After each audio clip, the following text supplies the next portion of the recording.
thank you everyone for coming on such a bad night. Paul certainly expressed his thanks and to South Euclid. And Cleveland Heights, for many of you who probably don't know this, we really don't have a place that we are permitted to meet. Our community center doesn't allow us to meet there because we're a political group. And the library is now charging $60 to have a meeting there. So it's very difficult to find someplace to meet. So I was grateful that Paul and I could work this out and that we had such a nice turnout for people. And I'd like to thank a few people that are here today. We have Lucy Sticken from George Voinovich's office, as well as the McCain campaign, and he's already mentioned Rob.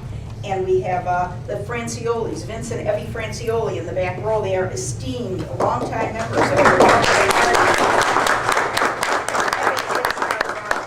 county secretary. She's the secretary at the meetings. So I would like to thank them both for coming tonight. We have a couple more people coming in. But our first speaker will be Rob Frost, the chairman of our party. And he's going to leave after he's done speaking, and Steve will stay on, his associate, if you have any questions or want to ask anything else. So Rob?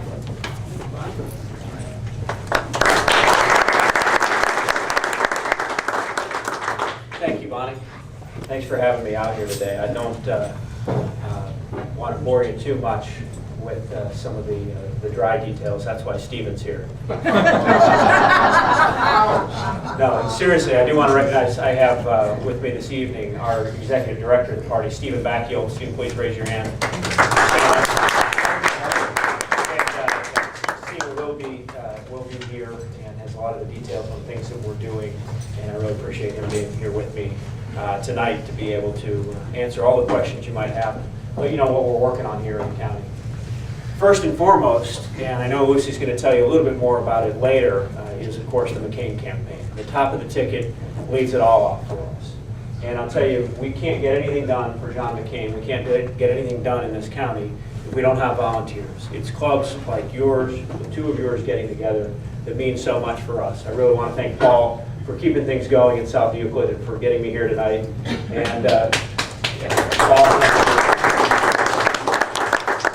I want to thank Bonnie for being in touch with me today to make sure that actually the weather cooperated. I did have another commitment, but the weather caused that to get canceled. And so I was in my car saying, okay, I thought I'd be very late getting here. Instead, I was able to be here on time. But the way we're going to get the job done for John McCain is through our victory centers. And any of you who worked with us in 2004 as we helped the Bush-Cheney ticket on its way to re-election and on its way to carrying Ohio for their re-election, we did it through the victory centers. Now we've already had John McCain in Greater Cleveland 3 times just since around the time of the primary. He's going to be back a lot. There's going to be a lot of enthusiasm. We already have our first victory center open. Maybe a little tough to get to from right here. It's down in Brecksville, which was the central one in 2004. We actually already are just now opening our second one, which is in Parma. But I've already been looking, in fact I was scouting while I was driving out here. We're looking to get one located on Mayfield Road, or possibly somewhere near Mayfield Road, but right on Mayfield would be where we'd like to have one to be very centrally located for the east side that you all can get to. What do we do out of these victory centers? We make phone calls. Primarily that is job number one. We make a lot of phone calls, and those help us identify how the messages are being received. They help us identify who's going to be supporting John McCain this year and help us really target our efforts. We also, out of the victory centers, coordinate our door-to-door activities, distribute yard signs, all the great grassroots activities that we need. We do those out of those victory centers. You need one near you on the east side. We're working to get one open here soon. You will see that up and running. I don't have an address to announce for you yet. But we're really pleased that that's going already.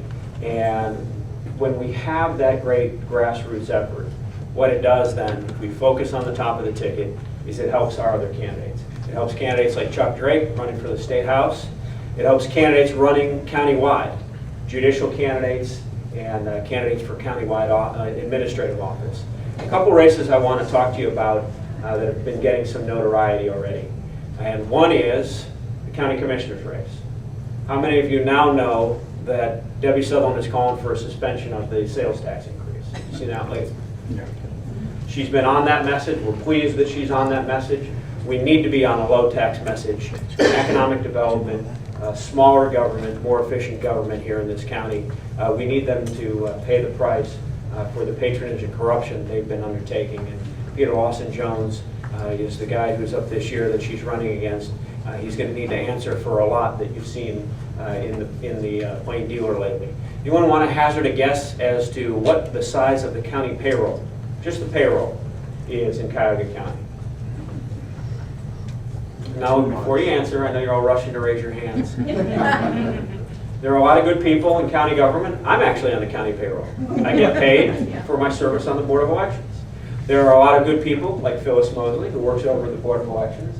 There are a lot of good people, like Jim Dozel, who works over at the Board of Elections, who work in our county government. I know many of them.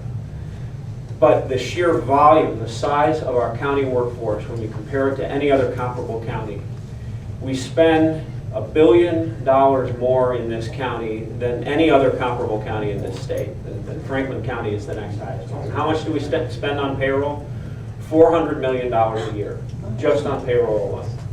It's that stunning figure. And when you have Peter Lawson Jones, who has recently boasted of his ability to get friends and even felons jobs in the county, meanwhile, private sector jobs are fleeing, going across the border into neighboring counties or across the further border into other countries while we're not paying attention to economic development here at home.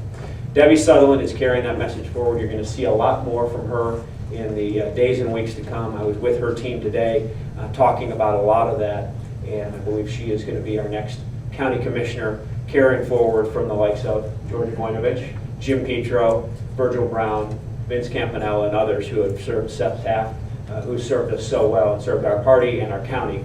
The next name on that list is Debbie Sutherland.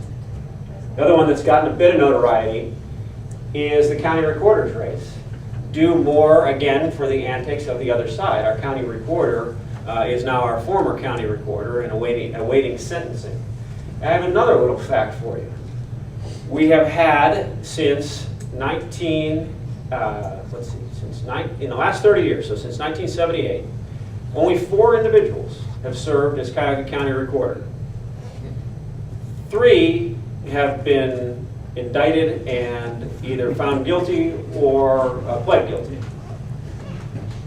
1 served prison time, 1 is currently our county auditor, and the other is Pat O'Malley awaiting sentencing. Who's the 4th?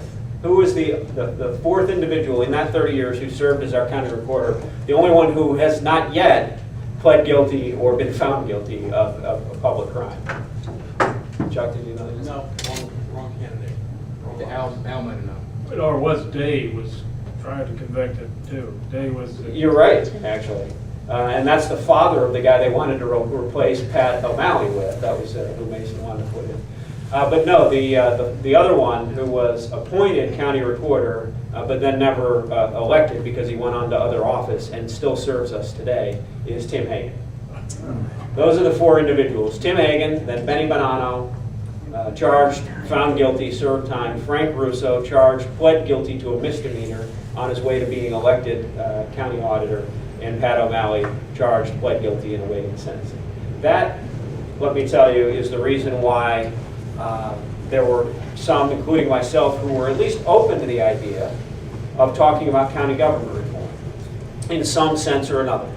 We need to take back our county government. It may require restructuring. It may require a wholesale restructuring to a county executive and county council format.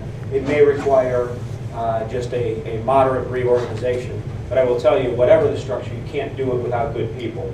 And we have a good person running in the former mayor of North Royalton. Term limits caused her to retire after serving 2 years as the mayor of North Royalton. But Kathy Lux retired this past November and soon thereafter announced her candidacy for county recorder. She is running to be the last elected county recorder that we ever elect in this county, because she wants to see, at a minimum, that job consolidated with the functions of county auditor and county treasurer to create a county fiscal officer. And that's what I mean by some of the perhaps moderate reorganization. You don't have to have a whole-scale restructuring to do that. It would make sense, it works well in a lot of other states, to have a fiscal officer rather than these antiquated divergent jobs with no fiscal accountability.